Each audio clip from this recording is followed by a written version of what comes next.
Alright, so in the top right, the yellow Protoss with the little pretty stars, we have LewisKiniski. Um, I think he's from UK. I think I might be wrong. I'm sad. In the bottom left, we have the pink Protoss. Really pink? That's not very manly. Anyway, we have Jusseppe. That's a weird name to say like that. Alright, so they're very lovely to each other. This is game 3, so I sort of caught their series before it ended. This is a round of 16 match. Just to be super professional, this is a round of 16 match. Everyone's waiting in a round of 8. In the round of 8, I'll be casting a Filet versus Team Badger TV, which in the chat are Shake and Bake and Fire Foxies. If you've seen them around, they're definitely around quite a lot. So, LewisKiniski being Diamond player, Jusseppe, I'm not sure, so I can't really banter about their leagues. Both 13 gate and scouting for proxies.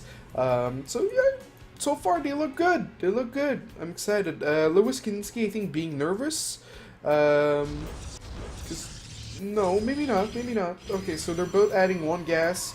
Jusseppe deciding to not scout the natural, only scout inside his main, and not scout his opponent. That's definitely a viable thing to do. A lot of people do that at my level. That's why I like to proxy 2 gate with stalkers at the 3rd. That way, you know, they get hit by a truck by surprise. But LewisKiniski taking the safer route.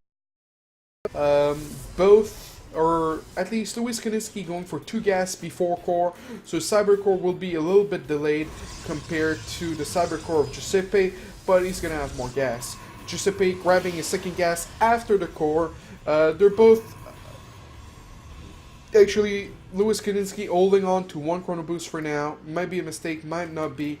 So Jusseppe is gonna pull ahead in terms of worker supply. LewisKiniski trying to just, you know, poke around, see how many gases. He sees a Zealot being made right now. And, oh, LewisKiniski missing out on a chrono boost. The nerves are getting to him. And also making a Zealot maybe a little bit afraid of a pressure from Jusseppe. Mothership Core coming out of Jusseppe right now. Will we see a Mothership Core coming out? Oh, and a Sentry coming out of LewisKiniski. So maybe he's really afraid of a pressure. I don't know how the 2 previous game went.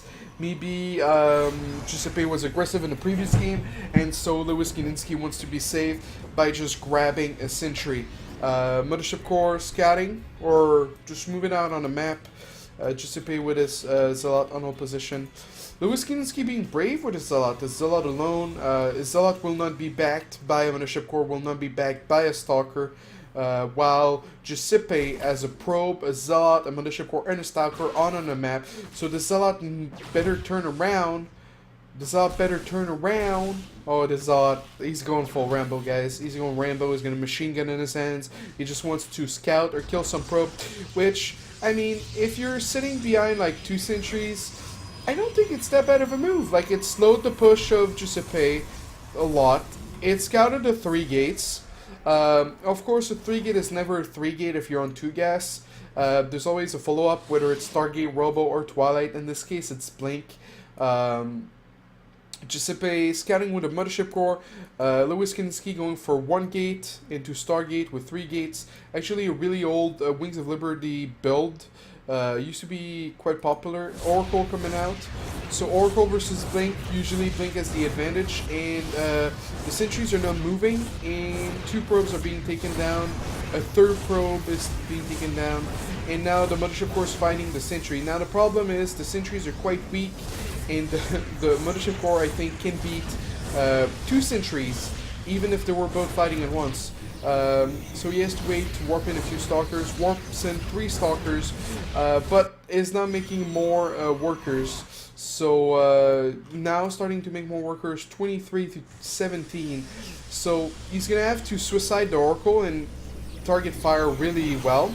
And so far he's really Oh, that was really good. So, you know, 4 workers, and the Oracle gets to live. Mothership Core had to recall, so no photon overcharge for now. A lot of stalker being made. Did he see the Twilight Council? Hold on, let me click on Oracle. He saw the Twilight Council.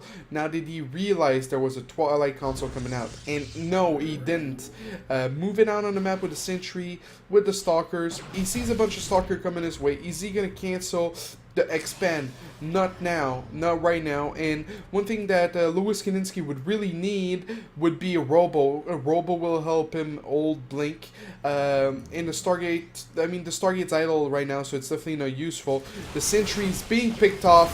He's not going to have anything to prevent Jusseppe from getting up his ramp. And that's just rough. He has foot on the recharge, so that's going to buy him some time to not die right away as soon as the expand is cancelled. But okay, so he's using foot on the recharge, losing 2 more stalkers. He's down to 4 stalkers to 8. But keep in mind there's 2 stalkers left in the base of Jusseppe. The Oracle tried to come back around, got 2 more probe kill. Worker count 22 to 20. So when you're on, oh, the Mothership Core dies. That's rough. That's rough. LewisKiniski finally adding the Robo, adding a Sentry. But yeah, one thing to keep in mind is that when you're sitting on, wait, Jusseppe is 24 workers, and LewisKiniski is at 20. Okay. I got my colors confused there for a second. So one thing to keep in mind when you're on 20 workers is that it's like all-in level. Like, it's really hard to transition out of stuff. And, oh, the force field. But he still blinks up the ramp, and LewisKiniski pulling the probes, scared to fight him, but he knows it's inevitable. The blinks being used right now, really nice blinks coming out of Jusseppe, losing 1 stalker, but another stalker, and actually, that was, I mean, he lost 6 workers or 7 workers for that, but he killed a few. I really feel like you should have chased him, clear the proxy pylon, and try to get his side of the map, because right now, like, he didn't chase him, he didn't clear the pylon, and so he's still contained. He still doesn't have map control, and a Nexus is being added for... Oh, he killed a few workers. He killed like 2 workers with this Oracle. But he still doesn't have map control, and Jusseppe is adding his expand, so it's going to be really hard for LewisKiniski to come back in a situation like this. Supply 60 to 40 in favor of Jusseppe. Army supply 30 to 20, so it's not all that bad for that. And with the... I feel like the force field... should have been more aggressive and less defensive, you know. Make him come up the ramp if you have to, and then force field to save the Immortal and stutter step back the Immortal. Like, if Jusseppe were to be overly aggressive, that's the only way really LewisKiniski can come back, you know, with the expand of Jusseppe, with photon overcharge, and just with a lot of stalkers to buy time before LewisKiniski can really attack. That would have been a nice way for him. And LewisKiniski didn't see the expand with the Oracle before the Oracle died, so that's another thing that's really hurting him. He thinks he's got all the time in the world, but he's running on a clock. And the supply is a little bit closer than it used to be. It's 70 to 50, but I feel like if LewisKiniski attacks right now, I think it could be good, because I feel like Jusseppe is over probing, you know, he's adding gases and stuff, and that's an opportunity for Lewis to come back in this. He's got a Warp Prism that was spotted by a pylon, so some of the stalkers are coming back, some more stalkers are being made back home. Will he come out of his shell? I don't know. Will he come out? Will he go down the ramp? He's being supply blocked right now. Added a forge. He really just doesn't know that there's an expand, and it's just really a shame. If he didn't add the expand, and if he added the forge earlier, he would have... Aww. The 2 Zealots and the Warp Prism get picked off by the Blink Stalkers. And the LewisKiniski's no. One way that I could see this win is if he makes, like, maybe... because, you know, Jusseppe, he's going for Colossus, but he didn't make Immortals. So that's one way, really. and he's going observer first. And so if LewisKiniski maybe like just goes with this army or adds another immortal or snipes, please see you're seeing the Mothership Corps, man. Oh, you're seeing it. Yes. Don't recall. Don't recall. Don't recall. I don't know why I'm rooting for Lewis. I just want like some sort of a comeback from an underdog, which he obviously is right now. Oh, he's expanding. He doesn't know fully how behind he is, but one way that I could see this comeback would be with really nice force fields, but I feel like Lewis' army is so small that he could just blink on top of his army with the Stalkers and it would be over. So we have range being researched without any Colossus. That's efficiency right there, if you ask me. So he's scouting with the Phoenix, and like if you see the gases, then you know like that expand has been running for a little while. You can even click on the gases to realize how long they've been mining. But Lewis saw both gases, but he's gonna take his chances by going macro, and I don't know. I don't know. The army supply is not too bad, but you have to keep in mind like. That's because Jusseppe has been investing a lot into infrastructure, so like gates, Twilight Council, second Robo, Twilight upgrades. This pylon right here is a really nice pylon. That's a pylon I don't do enough. I feel like it's a really pylon in PvT and PvP. PvZ not so much because with the creep, with the overlords, you're not going to get a chance to use it too often. So 2 DTs being made right now. We have an observer right here.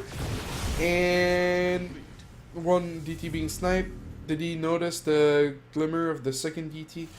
I mean, like if there's a DT at the back of my base. Oh, well now he sees the DT. 2 probe being taken down. Is he gonna go look for the pylon? I mean, if I see 2 DTs at the back of my base, what do I tell myself? Well, if I'm LewisKiniski, I'm like, oh my god, desRow's casting me, I'm scared. But, yeah, so maybe I don't do anything. Adding a cannon in each base, going for charge, and +2 weapon. So, he's got that going for him. Jusseppe now only adding double forge, with 0 upgrades.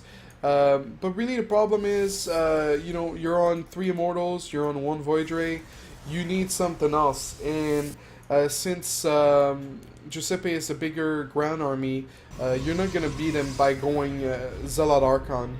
And so I feel maybe Warp Prism. What Lewis would need would be Warp Prism, 2 Immortals, harass a bunch into Colossus.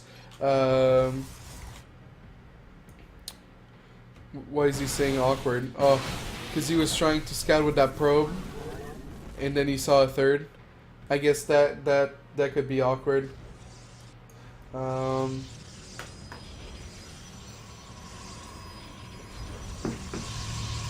so we have a bunch of gates being added for Lewis, going up to 7 gates with the Robo, with the Stargate, adding another Immortal, +2 almost completed. Jusseppe trying to get ahead by sniping a few workers with his Stalkers. That's actually something that lower league players don't do enough, you know. They'll keep all their Stalkers until the end. And then when it gets to a 200 battle, they just have too many Stalkers, and that's not really good. And that's one thing that Lewis has going for him. He's got only 5 Stalkers to 15, but the army value, you can see the difference, you know. 25 to 43, 100... And there's a few, are we going to see some, so we see some really nice force field coming out of Lewis, and Jusseppe not walking over the force field with his Colossus just yet, but those three Immortals are just running for their life, and Lewis calls the GG, and Jusseppe, our final player going into the round of 8, defeating Lewis 2-1. That was really nice that I was able